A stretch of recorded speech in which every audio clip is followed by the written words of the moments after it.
Lies and Fiction by these guys, Silent Hollow. Woo. That is their brand new single. They just put out a lyric video for that today. That's pretty neat, guys. If I didn't already have it because of radio, where could I get it? Right You're now, available on CD Baby. Yep. Right now it's CD Baby. It should be available on iTunes and Spotify and all the other major platforms very soon. We're pretty much just waiting for them to cross all the T's and dot the I's and give us the okay to pop it up there. Yeah. Right.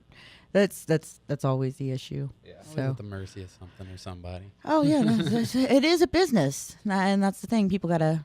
I don't think a lot, especially like greener bands, don't realize going into it. It's like you're playing music for fun, but it's still a business.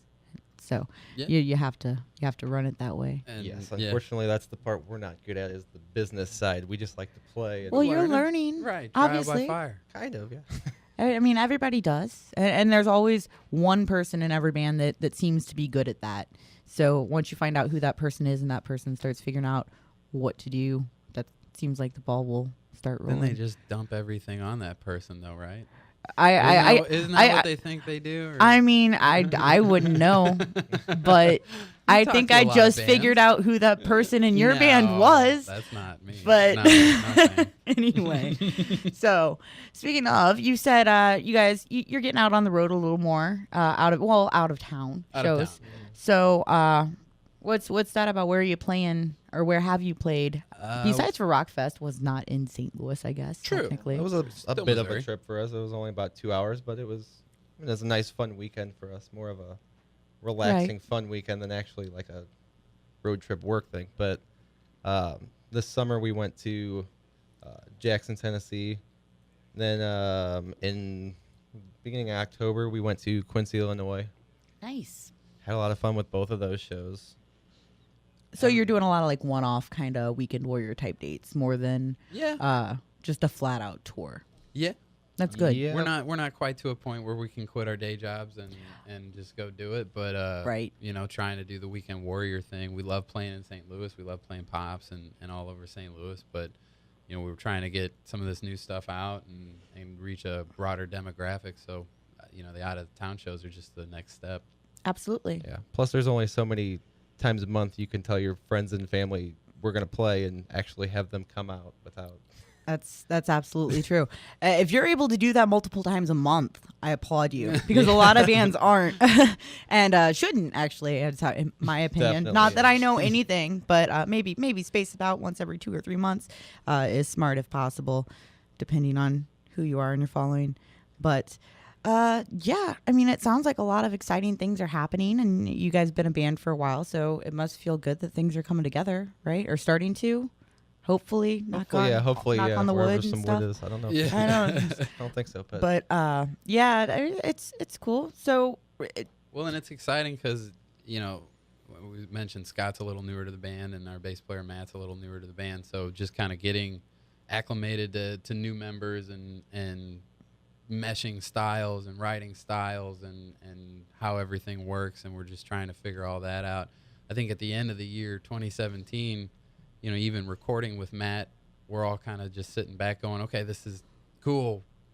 What next? What are we doing? Right. What are we trying to do here? And I think going into 2018, it just kind of all clicked. It's like, this needs to happen, and we need to do this. And it's neat, I think, again, it's just observational for me, but I've been doing this for a minute. A lot of times, especially, with lineup changes, it just takes finding that right member, the right lineup for things to like click and start falling into place. Mm-hmm. It's like you can struggle and struggle and struggle for years, and you don't have the right lineup. It's not going to work. And it's nothing against the people that aren't, that have left the band. They're wonderful people. I'm not saying, but the Skagbirds, for example, since we were just talking about them, they did Road to Point Fest 2 years ago, and they actually played with Apollo's Daughter the same night, and they didn't make it through. They stepped back. They went through some lineup changes. Their guitarist, Elliot, he's the one with the red shirt. He joined rewrote, rebranded, went in with Amlung, recorded an EP, and came out the gate in September swinging. And it seems like it's coming together for them. Discrepancies went through some lineup changes. Like, congrats to them, by the way. I got to give them a shout out. Yeah. They Awesome announced for today them. they've been signed to In Vogue Records. So props to them. Yeah, congrats, guys. Yeah. Oh, did you not hear yet? No, yeah, Oh, yeah, yeah. we did. No. They were one of my first guests when I started doing. I want to say they were the second band I had in here. The first one was Inner Outlines, and then Discrepancies were next. It was before we even took video or anything. Love this. So yeah, I had Garrett and Addison and ATG were all in here with me. Before Fat Beats. Yep. Was in there. That was when Garrett was still playing drums. So, and that's what I'm saying. It's like they went through some lineup changes. Nothing against former members. Wonderful. Everything works. But not every person is meant to be in every band. You got to get a right mesh going on and the proper dynamic and chemistry and grind and writing style and everything. And they're a good example of that then. they are. Yeah. And they've really been working hard Yes, for they a have. really Awesome. long time. So it takes a lot. Hard work, dedication will get you far. So it seems like you guys are on a good track and looking forward to some stuff that's coming up. Yeah, they're Thank actually really fun to watch because they're actually younger than us, but they're kind of showing us what they're doing that is working for them and kind of giving us ideas to, run with and see what they do that gets them people out. And okay, maybe if we try, that avenue, it might help us a little bit. Right. So They've always They were nice enough to play that Quincy show. yeah, with they us, went too. down. Yeah. really, they're really good guys. It was They actually really are. hilarious. They were probably the most popular band there, and we were 2 hours away, and it seemed like everybody somehow knew who they were already. So that was really cool. They've done a lot Awesome of to see. touring. So, that was the Quincy show. It was the one Dustin went up and filled in for. No, I that don't know. was one in I want to say it was something in Illinois or Iowa, but Okay. Huh. I know what Huh. you're talking about. Yeah, but no. Yeah, they've been grinding for a long time, and I think they did it on like quietly for so long. They never made a big fuss like here when they were going out on tour. They never made it. It wasn't about that. They never did it for the glory. They did it because they wanted it and they were hungry and they took the right steps. Again, this is all my observation, No, but No, they've I just think been it's straight dead on. hustling, and Yep. it's finally paying off for them, and it's And- really cool to see. it is. It's exciting. I think just the city in general, so many things are happening for so many bands. It's exciting. Story of the Year released a new record after 10 years. Yeah, Like, that's have you awesome. listened to it? I've been listening to it for like the last month straight. It's You're going tomorrow night, right? Yeah, I haven't. My wife's like, you have to go to the show. I'm like, I don't know. No, yeah. I'm you like, do. yeah, and then I don't know. Shane Presley. Of course. He just texted me. He's like, I got an extra ticket. You want to go? I was like, yes, I do. That is I was awesome. like, yes, I do. Props, Yep. Shane. Props. I love Shane. Shout out Shane to Rock is Paper great, yeah. Podcast, by the way. He is one of the hardest working people I have ever met. But I'll be there tomorrow night as well. Super stoked. And yeah, it's a sweet lineup. So if you guys didn't get your tickets, I'm sorry. Might be in trouble. I Yeah, mean, I'm they're sure sold somebody. out. It's very sold out. I've actually I saw on like the pageant's page on Facebook, they're selling tickets, but they're like $40 or something now. So Yeah, well, if they're doing it for $40 now, but come tomorrow, it's gonna skyrocket. There's Yeah. gonna be you will be probably able to find tickets somewhere, whether it's officially through the pageant or not.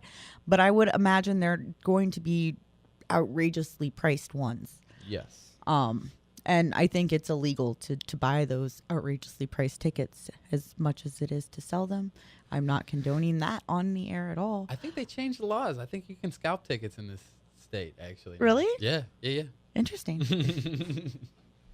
Well, if somebody wants to pay $200 for a Story of the Year ticket, I bet you'll be able to find one tomorrow. So in no way can you hold Brent accountable for his Yeah, don't go his scalping remarks tickets there. and get yourself And arrested. if you do or buy 'em or anything, get in if you trouble. do.